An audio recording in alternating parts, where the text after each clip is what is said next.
Oke teman-teman, saya akan kembali mereview sepeda listrik uWinfly RF8 setelah pemakaian 3 hari. Kesimpulannya cukup impresif, dan sebelum saya cerita, saya akan berikan dulu kondisi sekarang, yaitu sedang dicas. Ternyata untuk pengecasannya ya cukup lama ya. Pertama, saya mengecas itu hampir 8 jam. Saya tidak berani sampai menunggu lampunya hijau, takutnya terlalu kelamaan. Tapi meskipun sudah 8 jam, ternyata daya tempuhnya cukup panjang ya.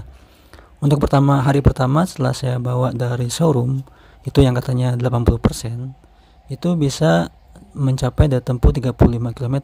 Kemudian hari kedua saya cas sampai 8 jaman, itu bisa menempuh jarak sampai 49 km. Luar biasa, ini melebihi dari spesifikasi yang diberikan ya. Jadi total yang hari kedua itu 84 kilo. Nah sekarang coba kita hidupkan sepedanya untuk melihat kilometer terakhir, karena untuk melihat total kilometer terakhir itu hanya muncul ketika baru dinyalakan sepedanya. Tapi setelah itu kilometernya akan kembali 0. Jadi untuk hitungan update-nya itu setiap kali pemakaian bisa dilihat dan bertambah sesuai dengan pemakaiannya. Tapi kalau mau melihat kilometer secara keseluruhan, itu hanya muncul sekali pada saat dinyalakan sepedanya. Dan ternyata di sini kilometer terakhirnya adalah 143. Dari sebelumnya 84, berarti ada daya tempuhnya 59 km. Nah ini cukup luar biasa ya. Memang hari ketiga ini ketika baterainya habis, saya cas lagi sebentar, sekitar 2 jam. Ya itulah impresi 3 hari pertama, cukup memuaskan ya. Nah selama pemakaian 3 hari itu juga untuk build quality-nya sangat bagus ya. Sampai 3 hari ini pun saya belum menemukan keluhan yang berarti ya. Bahkan ketika hari pertama tuh terjadi accident pada sepedanya, karena ada anak kecil yang bawa sepeda tersebut, sampai karena belum tahu cara pemakaiannya, akhirnya dia jatuh ke selokan. Sampai sepedanya pun jatuh ke selokan, tapi ketika diangkat, alhamdulillah tidak ada kerusakan yang sangat parah. Bahkan sepedanya masih normal, bisa digunakan. Itu berarti untuk build quality-nya sangat teruji.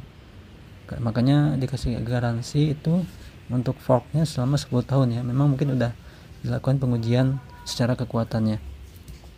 Kemudian untuk indikator baterai di layar speedometer ya, memang tidak dicantumkan secara persentase, tapi hanya bar saja ya, ada 4 bar. Mungkin kalau sedikit kekurangannya, kalau tidak ada persentase itu kita jadi kurang valid. Bahkan ketika baterainya sudah mulai habis, itu tinggal 2 bar, dan 1 bar itu kadang suka berubah-ubah.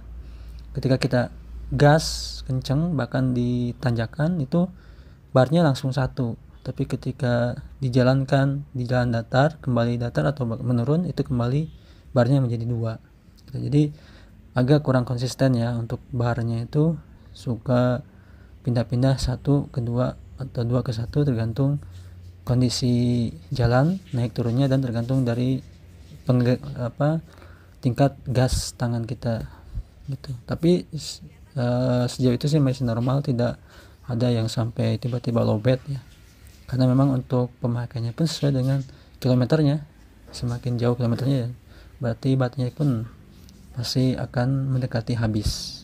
Oh iya, untuk posisi stang pun kayaknya tidak disetting secara permanen atau kuat banget ya, karena masih bisa dirubah-rubah, diputar untuk stangnya ke arah lebih ke depan atau lebih ke belakang. Itu enaknya, mungkin bisa disesuaikan dengan posisi nyaman duduk penumpangnya. Berikutnya yang saya sedikit agak aneh, untuk chargernya ketika ngecas sepeda listrik ini itu muncul bunyi ya. Bunyinya itu seperti bunyi kulkas atau bunyi kipas angin yang enggak terlalu berisik ya. Cuman suaranya tetap kedengaran oleh kita. Saya kira untuk chargernya itu kayak HP, tidak ada bunyi sama sekali, tapi ini mengeluarkan bunyi. Nah apakah ini sesuatu yang normal atau agak ada kelainan dari chargernya? Emang saya belum sempat nanya sih ke bagian marketing di showroomnya. Cuman apabila ada pengalaman dari teman-teman apakah sama seperti itu atau tidak, coba silahkan komen di kolom komentar. Coba kita dengarkan ya lebih dekat suaranya seperti apa.